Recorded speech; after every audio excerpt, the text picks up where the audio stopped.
Enea shumë faleminderit, i nderuar kryeministër, koleg, drejtues të sektorit energjetik, unë do të nisja pak ndryshe.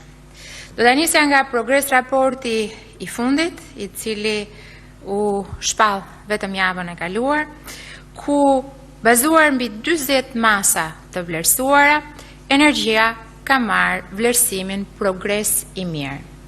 Progres i mirë i dhënë për vitin e dytë radhasi, që padyshim na bën krenar dhe pasqyron të gjitha përpjekjet e bëra nga secili prej jush në këtë sektor, nga elektricisti dhe deri tek drejtuesit e sektorit, apo edhe renti që ne kemi ndjekur gjatë gjithë periudhës përsa i përket kuadrit ligjor dhe gjithçka tjetër, ka sjellë këtë rezultat.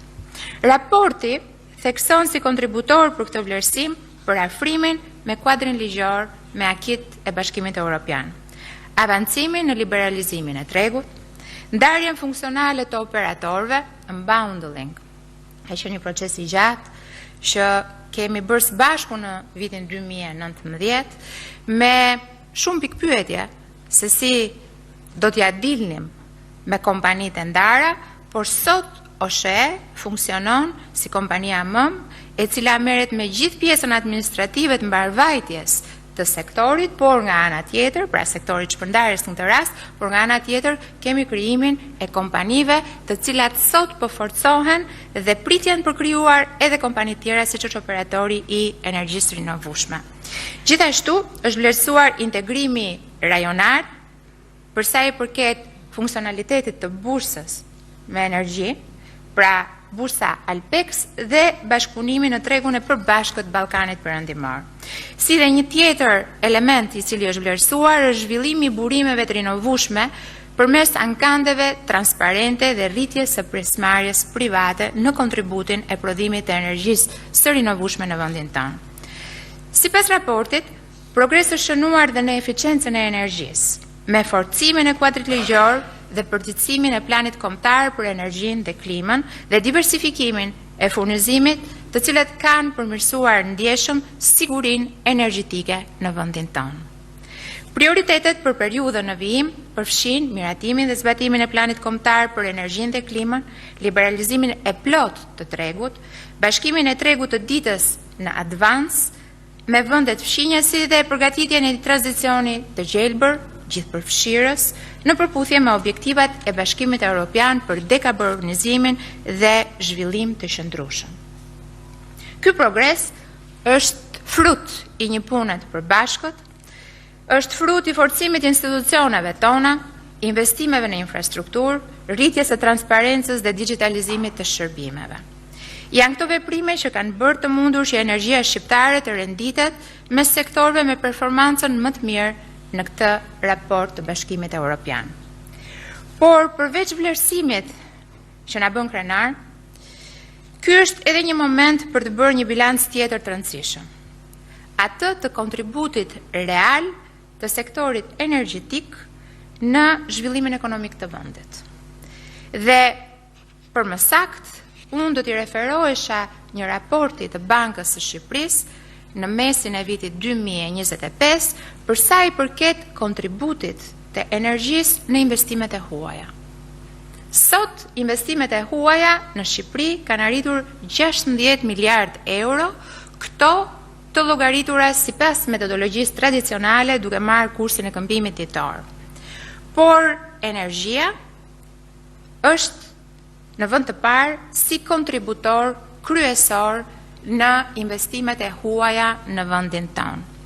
Dhe në vend të dytë është sektori i nxjerrjes. Të dy sektor të portofolit të Ministrisë Infrastrukturës dhe Energjisë. Për të futur më thellë në shifra, sot 16 miliard euro investimet të huaja në vendin tonë janë mbi 250% krahasuar me një dekadë më parë. Ndërsa përsa i përket energjisë, kontributi në valutë i sektorit energjetik si investimi i huaj ka arritur rreth 1,72 miliard euro. Por për të mos lënë as një derë të hapur për retorik dhe pretendime, vetëm në 5 vjeçarin e fundit, pra krahasuar me mesvitin me 2020-ën, jemi rritur me 52% në investimet të huaja vetëm në sektorin energjetik. Ndërkohë që përsa i përket sektorit të nxjerrjes, sot në sektorin e nxjerrjes kemi rreth një kontribut i cili shkon rreth 2,60 miliard euro, ose e thënë ndryshe 162% më shumë krahasuar me vitin 2020, pra vetëm 5 vite më parë. Ky është një tregues i qartë i besimit që investitorët ndërkombëtar kanë tek potenciali, serioziteti dhe qëndrueshmëria e këtij sektori. Tashmë kemi hyrë në një fazë të re të zhvillimit ku inovacioni është busulla e mandatit ton qeverisës. Për këtë arsye, OSHE Group, një kompani tashmë e konsoliduar në tregun shqiptar, po hyn në një fazë të re transformimi, duke kaluar përtej modelit klasik të shpërndarjes dhe furnizimit të energjisë, që janë shërbimet bazë të OSHE-s. Sot, synimi ynë është të zhvillojmë kompaninë duke ofruar zgjidhje inovative dhe produkte të reja, që modernizojnë shërbimet dhe sjellin përfitime reale për qytetarët tonë. Në një treg energjetik që po ndryshon me shpejtësi, teknologjitë e reja janë garancia jonë për qëndrueshmëri dhe zhvillim.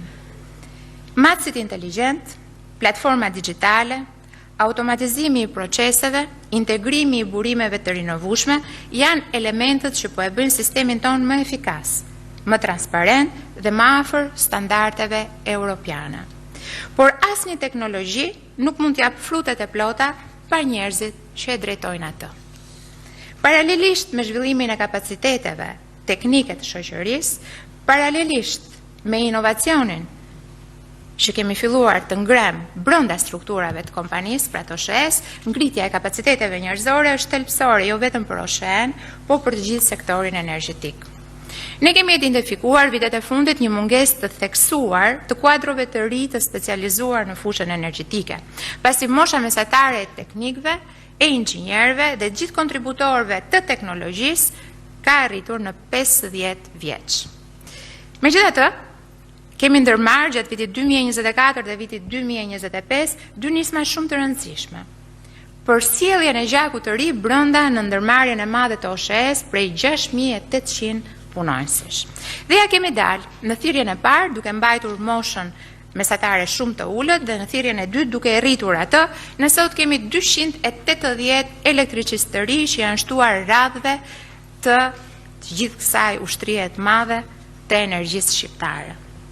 Megjithatë, sot ka ardhur momenti që vetë struktura e OSHE-s të ofrojë një akademi e cila do të kontribojë në rritjen e profesionistëve të ri, në rritjen e kuadrove të reja, që parashikohet kontribojnë jo vetëm brenda OSHE-s, pavarësisht se OSHE-ja është ajo që po ngjizë akademin, por të kontribojnë dhe për operatorin e transmetimit apo edhe gjenerusin kombëtar kesh. Përballë sfidës së qëndrueshmërisë energjetike dhe nevojës për diversifikim të burimeve të prodhimit, akademia do të krijojë një brez të ri ekspertësh, të aftë të përballen me teknologjitë e reja, me inovacionin, që ndryshon çdo ditë. Ashtu siç është vizioni i kryeministrit Rama, ashtu dhe siç është boshti i qeverisë shqiptare për këtë mandat të sapo filluar. Ashtu sikur kam bërë me dije dhe sekretarit amerikan të energjisë javën e kaluar në takimin e PITEC në Athinë, Shqipëria synon që jo thjesht të jetë një konsumator i energjisë edhe në nivelet e inovacionit, por synon të kthehet në një eksportues neto brenda vitit 2030. Kemi parë shembullin e vendit fshinj të Greqisë, kemi një miks energjie shumë të ngjashme midis dy vendeve tona, dhe Greqia ka arritur vetëm në vitin 2024, mbas dekadash e dekadash investimesh dhe inovacioni, në vitin 2024, në prill të vitit 2024, Greqia për herë të parë kthehet në vend eksportues të energjisë, pasi ka qenë gjithmonë një vend importues. Nga prilli i vitit 2024, për 18 muaj, ndryshimi